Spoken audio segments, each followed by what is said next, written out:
ওম অখণ্ড সংহিতা বা শ্রী শ্রী স্বামী স্বরূপানন্দ পরমহংসদেব উপদেশবাণী সপ্তম খণ্ড।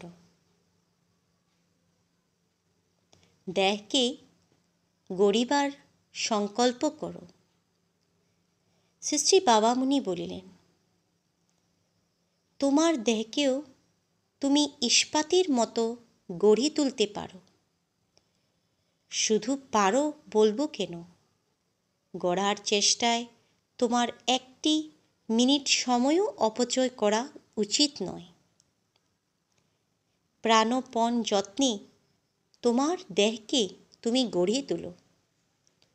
সংকল্প করো, এই দেহকে ভগবানের কাজে নিঃশেষে উৎসর্গ করার যোগ্য করে গড়ে তুমি তুলবে। তোমার দেহ জগতে সর্বশ্রেষ্ঠ মঙ্গল কার্যে নিয়োজিত হয়ে সার্থক হোক, এই কামনা করো। হরি ওম।